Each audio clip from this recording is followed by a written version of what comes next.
When Andrew Carnegie died, the wee little Scotsman that built the big steel industry, when he died, they opened up his desk, and in one of the desk drawers, they found a slip of paper. On that piece of paper, Mr. Carnegie had written his goal for his life, and he wrote it when he was in his 20s.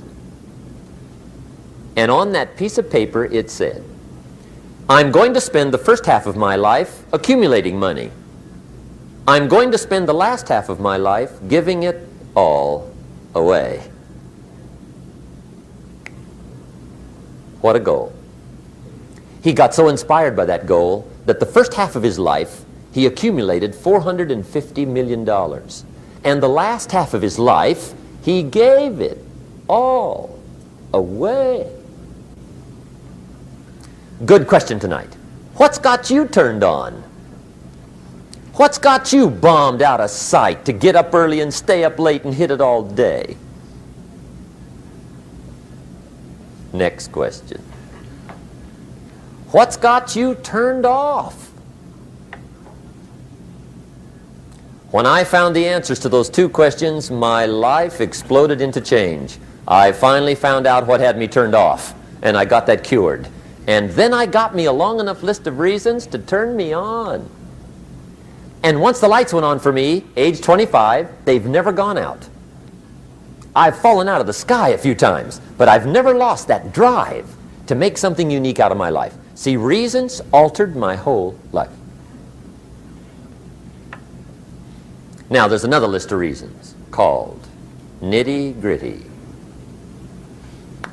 Hard little reasons. Sometimes those little reasons are the most powerful reasons that can change your life.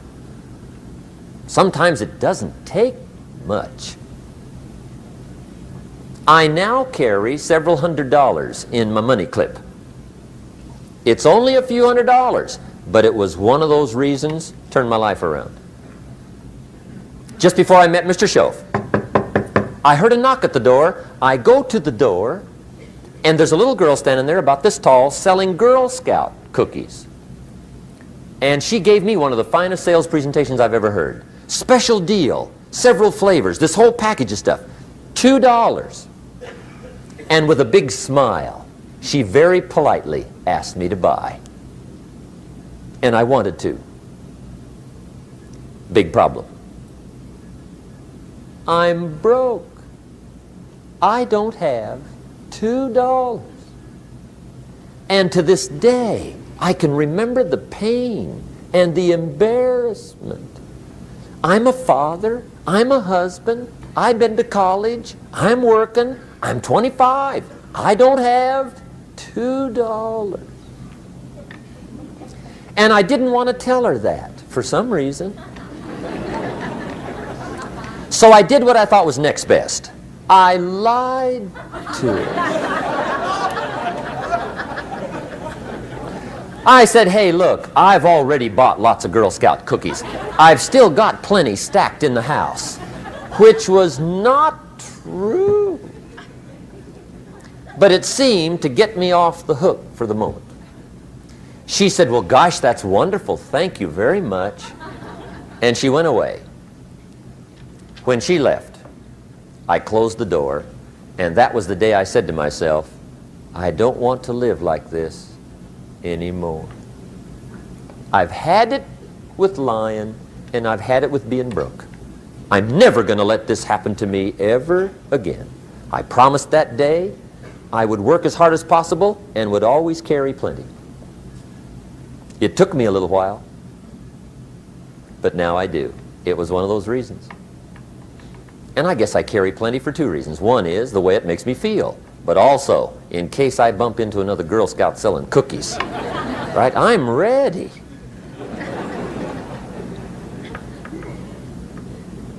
I walked out of the Bank of America one time up in Saratoga, California, where I used to live. Two little girls selling candy right outside the bank. Good place. Some girls' organization they're working for, right? I come walking out of the bank.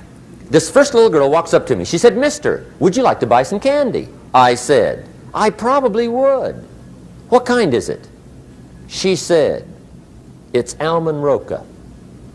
I said, "My gosh, that's my favorite. She said, wonderful. I said, how much is it? She said, it's just $2. I thought, incredible. I said, how many boxes of that candy have you got? She said, 5. And her little friend was standing there. She was selling candy too. I said, how many boxes have you got? She said, I've got 4. I said, that's 9. I'll take them all. They said, really? I said, yeah, it's my favorite. I've got some friends. I'll pass them around. They got so excited, put all this candy together. I reached in my pocket, gave them the $18. When I've got the candy and they've got the money, that first little girl looks up at me. She says, Mister, you are really something. How about that? Can you imagine only spending $18 and have somebody look at you in the face and say, you are really something? Now you know why I carry heavy, right? I'm not going to miss anymore. It was just one of those reasons. Helped to change my life. One of my nitty-gritty reasons was budget finance. Budget finance used to grind my soul. Way back in those early days, I had fallen for one of those consolidation loans, where you take all your little hard-to-pay bills, put them into one big impossible-to-pay bill, right?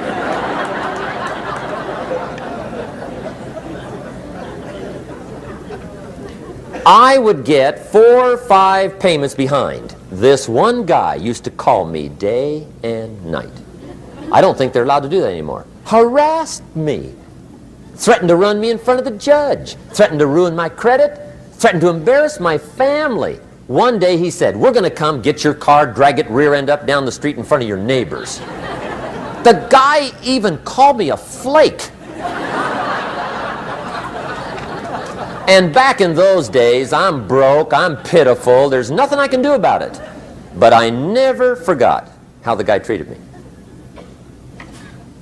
And when I met Mr. Schoaf and I got my life straightened out and the money started to flow, that was one of my first projects, budget finance. I poured it on day and night.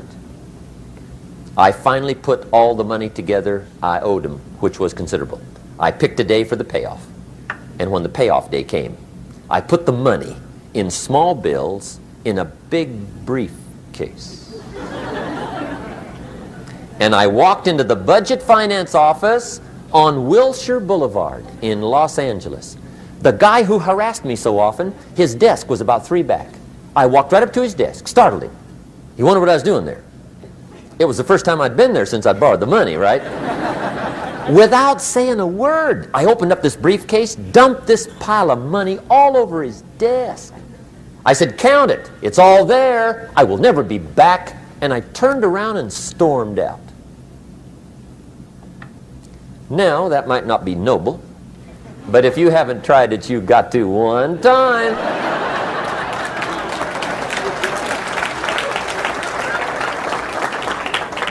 It can be the day that turns your life around. All you need is a reason that turns you on. One of my dear friends, Robert Depew, Bobby used to be a school teacher in Lindsay, olive capital of the world. Bobby taught school several years, got a little weary teaching school. One day decided he wanted to get into sales. So without telling anybody, he just up and quit his job teaching school and jumped into sales. When he did, his brother made fun of him, laughed at him, put him down, said Robert's lost his mind. Had a good job teaching school, now he thinks he's a salesman.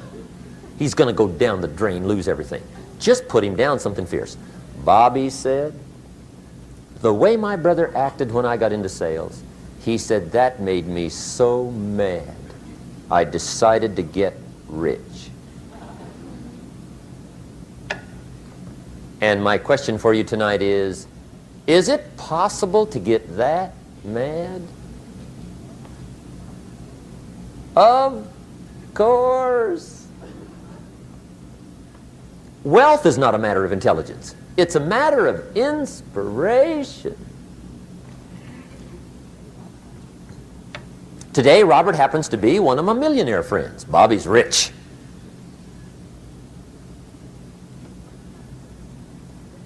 Frank Sinatra said one time, the best revenge is massive success.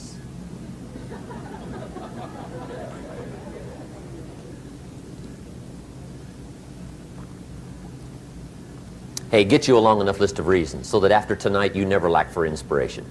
You might not have all the answers right away, but you can get the answers if you can get the reasons.